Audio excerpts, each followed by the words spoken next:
charge her a TV, so I installed a circuit that fried her, expanded into about 2,500 words, in simple and interesting English, without headings, and written in a flowing narrative. It started with something small, something so ordinary that most people wouldn't have noticed at first. The electricity bill had gone up, but not by much. Just a little higher than usual. Enough to make someone raise an eyebrow, but not enough to send them running to check every appliance in the house. That's exactly what happened to him. He saw the bill, shrugged, and thought maybe he'd been using the heater more that month, or maybe the fridge had been running harder because of the warm weather. Life went on. But then the next month came, and the bill was even higher. Not double, but definitely more than what it used to be. He wasn't the type to ignore patterns like that. He started noticing little things, the way the outdoor porch light seemed dimmer sometimes, or how the living room lamps would flicker for just a second. Like someone had turned on a big machine somewhere in the circuit. At first, he suspected it might be his own wiring, or maybe some old appliance was drawing too much power. So one Saturday morning, coffee in hand, he went around the house turning things off and on, listening for the hum of electricity, the buzz of something overworking. Everything seemed normal inside. That's when he thought to check outside. The outlet by the garage had always been there, a simple outdoor plug he used for power tools, Christmas lights in winter, and sometimes to vacuum the car. He didn't use it often, and it was always covered with one of those plastic weatherproof caps. But when he stepped outside that morning, something was off. The cover was open. Hanging out of it was an orange extension cord, the kind you buy cheap from a hardware store, running across the driveway, over the little strip of grass, straight into his neighbor's yard. His neighbor was Karen. Karen wasn't just a neighbor. She was the kind of neighbor who seemed to think the world owed her a little extra of everything. Extra space in the driveway, extra attention from the mailman, extra favors without ever returning them. She had this ATV she liked to ride around the neighborhood trails, and she treated it like it was some kind of sports car. People had already complained about her roaring down the streets with it, but she never cared. And now, here was the proof. She was stealing his power to charge her a TV. He walked over to the cord, followed it with his eyes to where it disappeared around the corner of her garage. He could hear a faint humming sound, like a charger at work. His jaw tightened. This wasn't some mistake. She had walked over to his property, opened his outlet cover, plugged in her cord, and just left it there like she owned the place. He pulled the cord out and set it neatly on his driveway. A few hours later, she came knocking. She didn't knock politely either. She banged like she was a cop serving a warrant. When he opened the door, she was standing there with her hands on her hips. "Did you unplug my ATV charger?" she demanded. "Yes," he said flatly.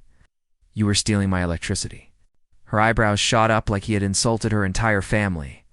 "Stealing? Oh, come on, it's just a little power. I needed to charge it, and you weren't even using the outlet." He stared at her, stunned at how casually she admitted it. "Not the point. You don't come onto my property and plug into my outlet without asking. That's trespassing and theft." Karen rolled her eyes, that slow, exaggerated roll that made it clear she thought she was dealing with someone unreasonable. "It's not a big deal. Don't be so dramatic." "It's a big deal," he said firmly. "Don't do it again." She huffed, turned on her heel, and stomped away like she was the wronged party here. He closed the door, shaking his head, thinking maybe that would be the end of it.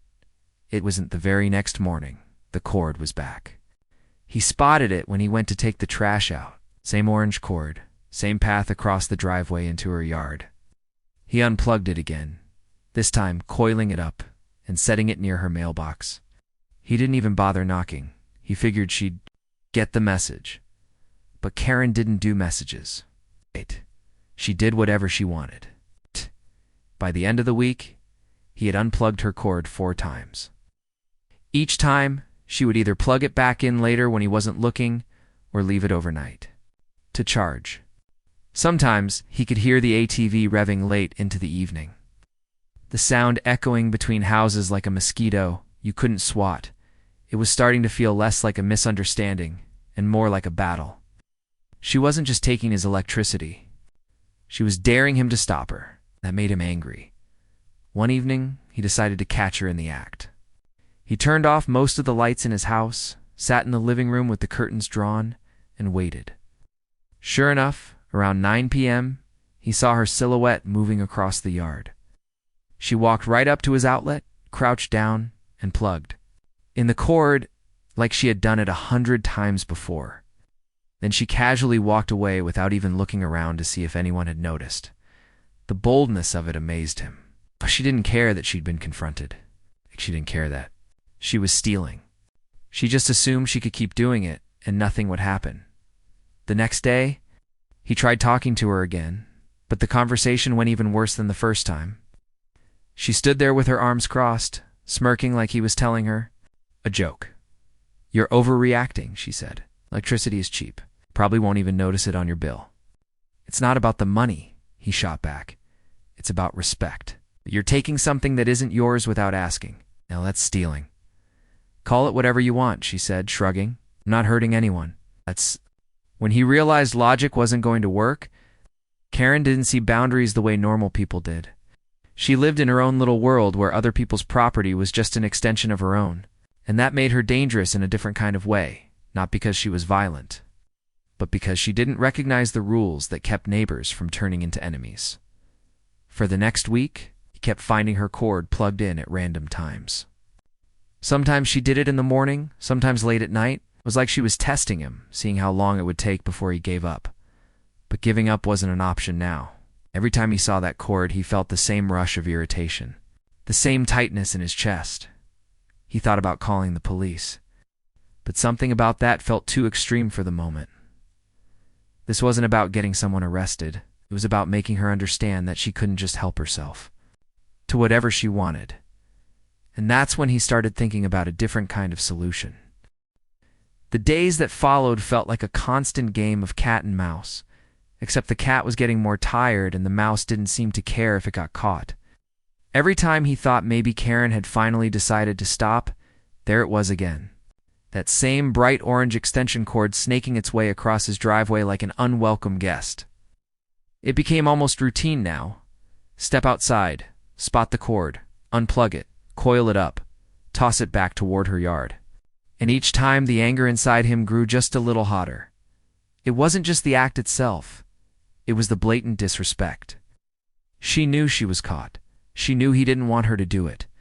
And still, she kept right on going, like his boundaries were just suggestions she could ignore. The worst part was how casual she was about it. She didn't sneak around like someone doing something wrong. She strolled over, plugged in her cord, and walked away like she was plugging in a lamp in her own living room. One afternoon, he decided to take a closer look at the ATV she was charging. Karen had left her garage door halfway open, and from the sidewalk, he could see it sitting there, shiny, black, and spotless, like it had never been ridden through anything dirtier than a driveway. The charger was connected, the little green light blinking.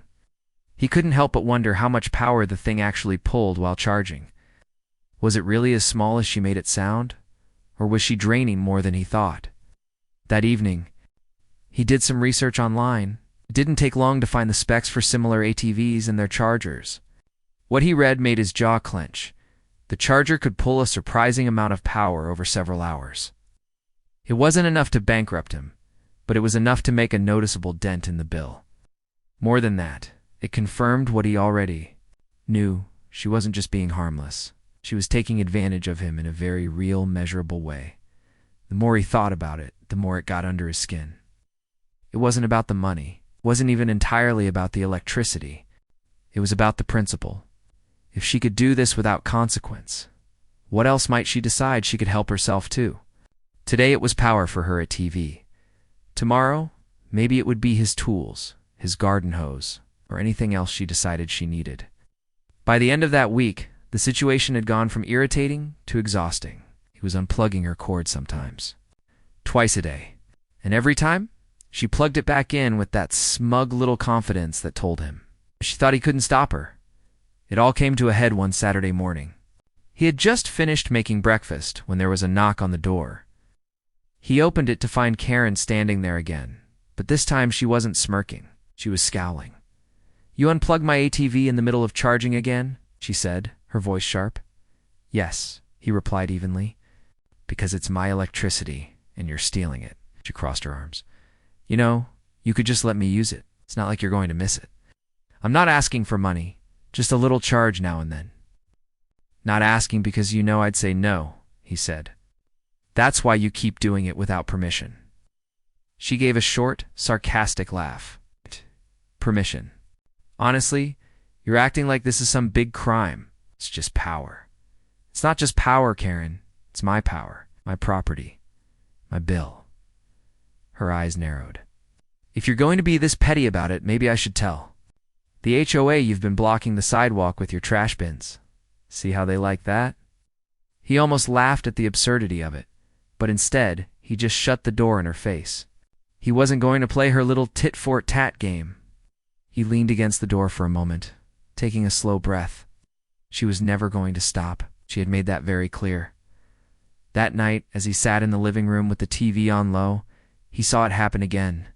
Karen, in her hoodie and pajama pants, walked casually across the grass, bent down at his outlet and plugged in the cord. She didn't even glance toward his windows. She might as well have been watering her own plants. That was the moment he decided enough was enough. The next morning, he started looking into ways to protect his outlet. There were locking covers, motion sensors, even small outdoor cameras he could mount above the plug. Read reviews, checked prices, and thought about his options. The locking covers seemed too easy to break open if she was determined.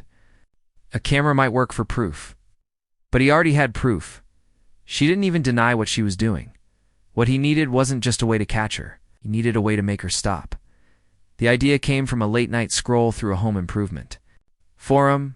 Someone had posted about how they prevented a neighbor from stealing their garden hose water by installing a device that shut off the flow unless a hidden switch was flipped.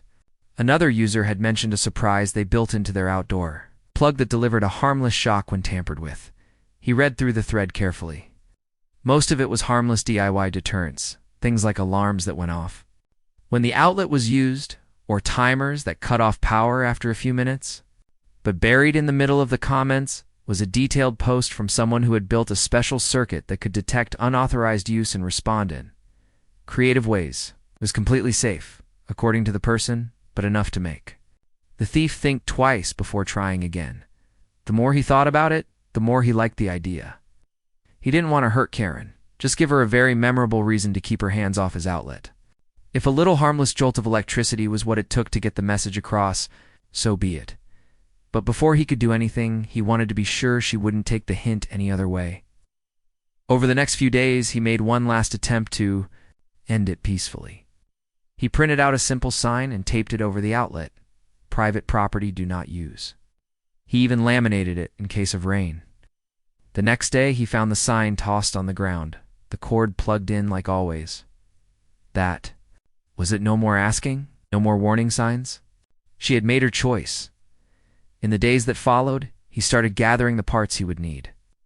Trips to the hardware store, orders from online suppliers, and a few hours of tinkering in his garage after work. He was no electrical engineer, but he knew enough about circuits to follow the diagrams and make adjustments for his own setup. Every time he tested a component, he imagined Karen's smug little expression turning into shock, literally. By the end of the week, the pieces were coming together. It wasn't ready yet, but soon, very soon, she would get exactly what she'd been asking for without even knowing it. And the best part? She'd never be able to claim she didn't know she was doing something wrong for the first time in weeks. He felt like he was in control of the situation again. And that, more than anything, made him smile. The garage became his little workshop for the next few evenings. Every night after dinner, he would slip out there with a mug of coffee, close the door, and spread his tools across the workbench. It wasn't much, a couple of screwdrivers, pliers, a soldering iron, and a tangle of wires in different colors. Beside them sat a small pile of parts he'd bought. Resistors, capacitors, relays, a voltage detector, and the key piece, a harmless low-voltage shock module designed for prank gadgets. It was the kind of thing people sometimes use for joke pens or fake gum packs, just enough to make someone yelp and jump back. But not enough to do any harm. He wasn't reckless. He'd already spent hours reading about electrical safety. This was going to be controlled. The shock would be mild, and it would only activate if someone tried to use the outlet. Without switching off a hidden bypass he would install inside his garage. If the bypass was off, the outlet would work as normal. If the bypass was on, the trap would be active. The plan was simple in theory: disguise everything so the outlet looked completely normal. When Karen plugged in her cord, the module would trigger, delivering a short burst of harmless current through the metal contact points. She would feel it instantly enough to make her hands snap back and her heart race for a second. It wouldn't injure her, but it would be something she'd never forget. He worked quietly, careful not to let the sound of his tools carry too far. The last thing he wanted was for Karen to get curious. He could imagine her peeking into his garage and try and figure out what he was up to. So he kept the door down, the lights dim, and the radio on low to mask any noises. The first night, he tested the module on a spare outlet plate he had lying around. He wired it up, connected it to a small battery, and held a screwdriver against the terminals. A sharp little zap made him flinch despite expecting it. A grin spread across his face. Perfect. The second night, he started building the control system. It's fun.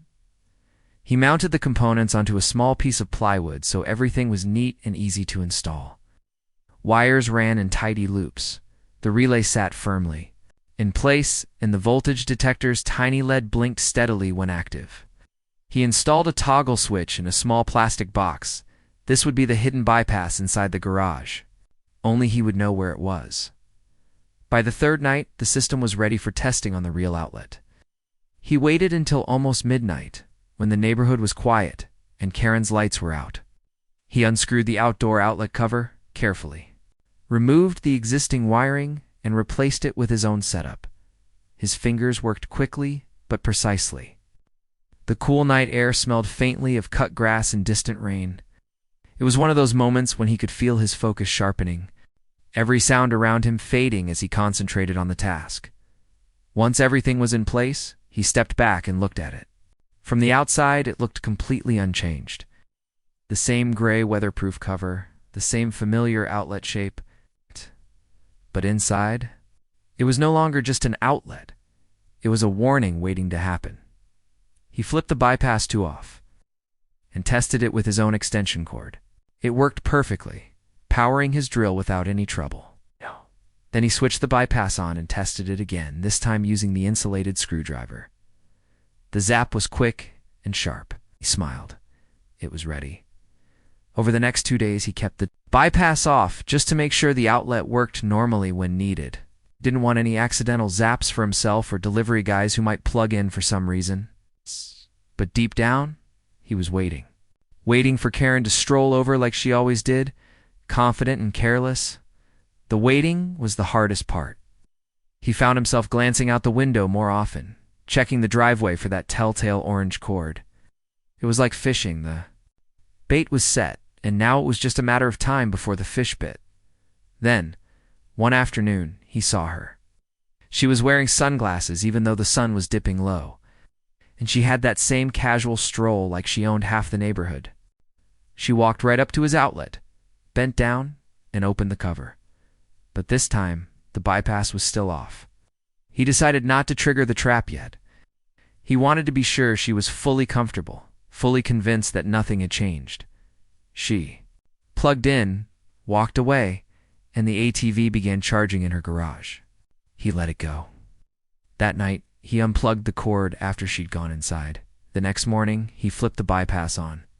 The trap was live. That evening, he pretended to watch TV, but his focus was on the window. The air outside was still and heavy, a warm breeze drifting through the open curtains. Around 8:30, he saw movement. There she was again, walking across the grass with the cord in hand. She didn't even look toward his house. She crouched down, reached for the outlet, and it happened instantly. She jerked back with a sharp yelp, dropping the cord like it had bitten her. Her other hand flew to her chest, and she stared at the outlet like it had just spoken to her. For a moment, she stood there frozen, looking around as if expecting someone to jump out and yell, "Gotcha!" Then she shook her hand, muttered something under her breath, and hurried back to her yard. He sat back in his chair, biting back a laugh. It had worked exactly as planned. She hadn't been hurt. She was still walking just fine. But the shock had rattled her enough to make her think twice. Over the next few days, something interesting happened. The orange cord didn't appear. Not once. For the first time in weeks, the outlet stayed untouched. His electricity bill wasn't going to change overnight, but the feeling of victory was immediate. Still, he wasn't naive. Karen was stubborn. He had a feeling she might try again, maybe thinking it had just been a fluke. That was fine. The trap was ready for her anytime she wanted to test it, and deep down he almost hoped she would. For the first 2 days after Karen's little shock, everything was quiet. Almost too quiet. He had half expected her to come banging on his door that very night, screaming about how the outlet had attacked her. But there was nothing. Number angry knocks. No shouts. No late-night cord plugging. The driveway stayed clear. The outlet cover remained closed. On the third day, he began to wonder if maybe she had finally gotten the message. Maybe that single zap had been enough to convince her to stop. He started feeling a bit more relaxed. The constant checking of the driveway stopped. He could walk to his mailbox without scanning for that bright orange cord like a hawk. But with Karen, peace never lasted long. It was late on a Saturday afternoon when he heard it, a sharp, insistent pounding on the front door. Not a polite knock, not even an impatient knock. This was the kind of knock that came with a lot of attitude behind it. He opened the door, and there she was. Karen. She stood there with her arms crossed tightly over her chest, sunglasses perched on top of her head, and her face set in a deep scowl. Her hair was pulled back into a messy ponytail. Her voice was already raised before he could even say hello. "What the hell did you do to your outlet?" she demanded. He kept his voice calm, though a small part of him enjoyed how rattled she seemed. "My outlet works just fine." Her eyes narrowed. "Don't play dumb with me. The other day I tried to plug in my ATV charger and it shocked me. Do you have any idea how dangerous that is? You could have killed me." He almost laughed. "It's not dangerous. It's a standard deterrent system. Shouldn't have been. Touching my outlet in the first place? That's not the point," she snapped. "You can't just booby-trap things like that. What if a kid touched it? What if it was an accident?" His eyebrows lifted slightly. "You mean like an accident? Where you trespassed onto my property, opened my outlet, and stole my electricity without asking. That kind of accident?" She let out an exaggerated sigh, like she couldn't believe how unreasonable he was being. "Oh my God, you're so dramatic. It's just electricity. You're acting like I broke into your house and stole your TV." "The same principle," he said. "It's taking something that isn't yours. And I told you, multiple times, not to do it." Karen threw up her hands. "Believable. You're actually proud of this, aren't you? You could have really hurt me. I should call the cops." He shrugged. "Go ahead. Tell them you were stealing electricity and got a harmless shock because you ignored multiple warnings. I'm sure they'll be very sympathetic." For a second, her mouth opened like she was about to yell something else, but then she clamped it shut. She glared at him for a long moment, as if trying to burn a hole through him with her eyes. Finally, she turned and stomped down the walkway, muttering under her breath. He closed the door slowly, shaking his head. It was almost funny she still didn't see herself as the problem. In her mind, she was the victim here. The next day, things got even more interesting. He was out in his front yard trimming the hedges when he noticed two of the neighbors, Mrs. Torres and Mr. Kent, standing on the sidewalk talking. They weren't usually the gossiping type, but the way they kept glancing toward Karen's house made it obvious they were discussing her as he passed by. Mrs. Torres lowered her voice and asked, "Is it true she's been taking your electricity?" He gave a small smile. "Let's just say she won't be doing it anymore." Mr. Kent chuckled. "Good for you. She's been helping herself to my hose water a couple of times. Caught her once, but she just pretended she thought it was community property." That didn't surprise him at all. Karen's sense of entitlement clearly extended beyond just his outlet.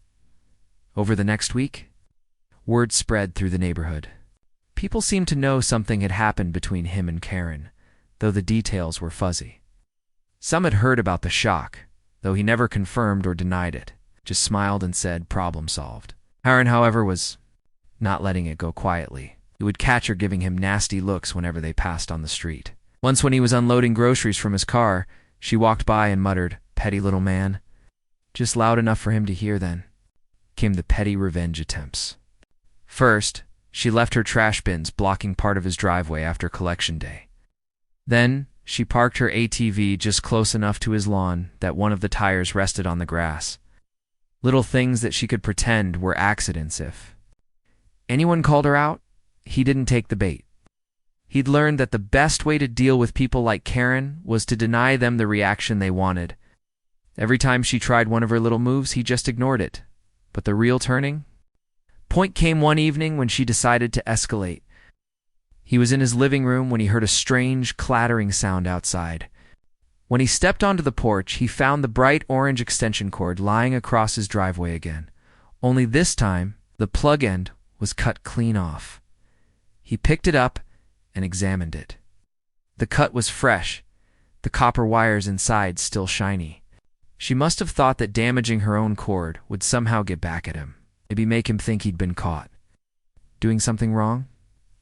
He just shook his head and tossed the cord into his trash bin. If anything, it proved she still hadn't learned. She wasn't interested in being a good neighbor. She was interested in winning, even if there was nothing to win. A few days later, he was talking to Mr. Kent again, and the older man just laughed. Don't let her get under your skin. People like that, they hate when you don't play along. Just keep living your life, and she'll eventually get bored. That advice turned out to be right. By the end of the month, the little stunts stopped. Karen still avoided him, still gave him the occasional glare. But the orange cord never reappeared. It was over. Or at least, seemed to be. Even though the problem had stopped, he kept the bypass switch in place. The trap was still wired and ready, just in case she ever decided to try again. It was his quiet insurance policy, a reminder that he didn't have to be the helpless neighbor anymore, and every time he walked past that outlet, he couldn't help but smile just a little. Weeks went by, and life slowly returned to normal. The quiet was strange at first. After months of keeping one eye on the driveway, ready to march out and unplug that cord, it felt almost unnatural not to have to check anymore. The outlet sat there untouched, the cover closed, like it had never been the center of an ongoing little war. He noticed other things too. Without the constant frustration, his mood improved. He could enjoy a morning coffee on the porch without wondering if Karen was sneaking around the side of the house. He could come home from work and relax, not immediately go into cord patrol mode. Karen, for her part, had clearly decided the battle wasn't worth fighting anymore. She still gave him the occasional narrowed glance when they happened to be outside at the same time, but there were no more trash bin blockades, no more ATV tire marks on his lawn, and most importantly, no more orange extension cord creeping across his driveway. The neighborhood seemed calmer, too. It was as if people had quietly taken sides, and the general consensus leaned toward him. Several neighbors had dropped hints in casual conversation that they were glad. Someone had finally stood up to Karen. Apparently, her habit of helping herself to other people's property wasn't a new thing. She had borrowed tools and never returned them, used hoses to water her yard, even taken packages from people's porches by accident. Most folks had just put up with it to avoid drama. One Saturday morning, Mrs. Torres stopped by while he was raking leaves. She held a plate of cookies and a warm smile. "Just a little thank you," she said. "For what?" he asked, genuinely surprised. "For proving she's not untouchable," Mrs. Torres replied. "People around here have been letting her walk all over them for years. You didn't." He accepted the cookies, and they chatted for a bit. After she left, he realized something: this whole mess hadn't just solved his problem. It had made other people feel like they could set boundaries too. Still, he knew better than to believe Karen had suddenly become a model neighbor. She was the type to hold grudges, the kind of person who never really forgets a perceived slight. He had no doubt she still told her side of the story to anyone who would listen, probably painting herself as the innocent victim of a crazy neighbor with a booby-trapped outlet, but he didn't care. The truth was on his side, and more. Importantly, the results spoke for themselves. The shock circuit remained in place, hidden and ready. He thought about removing it once or twice, but every time, he decided against it. Not because he expected her to try again, though with Karen. You could never rule that out, but because it was a small reminder to himself, a reminder that he didn't have to just accept bad behavior from people who refused to respect boundaries. Months later, the story still came up now and then during neighborhood gatherings. It had become something of a local legend, the Great Outlet Incident, as Mr. Kent liked to call it. People would laugh and share their own Karen stories, most of them involving smaller, but still annoying incidents. Right. Joked about putting up a little plaque next to his outlet, marking the historic site where Karen finally met her match. One evening in early autumn, he sat on the porch watching the sunset, the air cool and crisp. The street was quiet except for the occasional hum of a passing car. Across the way, Karen was out in her yard, watering her plants with her own hose for once. She caught his eye for a moment, then looked away without a word. It struck him then that this was probably the best kind of victory he could have hoped for, not a dramatic movie-style win with shouting and grand speeches, but a quiet, steady shift in behavior. She might never admit he was right, but she had stopped crossing the line. And really, that was enough. Sometimes when he told the story to friends or family, they would ask why he hadn't just called the police from the start. He always gave the same answer. Because people like her don't learn from tickets or warnings. They'll learn from experiences they don't want to repeat. That little zap had done what months of talking hadn't. It had made her think twice. It had cut through the arrogance and entitlement in a way words never could. The truth was, it wasn't about revenge. It was about drawing a line and keeping it. It was about making it clear that respect wasn't optional, even in small things. Like an outdoor outlet, and it was about doing it without turning the whole thing into a drawn-out, legal mess. He knew there were people who might see what he did as extreme, maybe even petty, but to him it was simple. He had tried being polite, he had tried asking nicely, and none of that worked. It had worked. As the months rolled into a new year, the outlet stayed quiet. Karen seemed to have moved on to other interests, and the ATV was seen less often around the neighborhood. The tension that had once hung in the air between them faded into something closer to wary coexistence. They weren't friends and never would be. But they could pass each other on the sidewalk without an incident. It wasn't peace built on forgiveness. It was peace built on understanding. She understood now that he wasn't someone she could push around, and he understood that she would only behave if she was given a very good reason to. In the end, the whole thing became one of those strange little chapters in life, the kind that you look back on and shake your head at, half amused and half amazed that it ever happened. A story to tell at barbecues, a lesson in boundaries, and maybe a small example of how creativity can solve problems that common sense can't. And every so often, when he walked past the outlet and saw it sitting there, perfectly ordinary on the outside, but armed with its little hidden surprise on the inside, he couldn't help but smile. It was his secret, his quiet victory, and a reminder that sometimes the best way to stop a thief isn't to shout at them or threaten them. It's to make sure they never want to try again. The orange cord never came back. And that, to him, was the sweetest ending of all.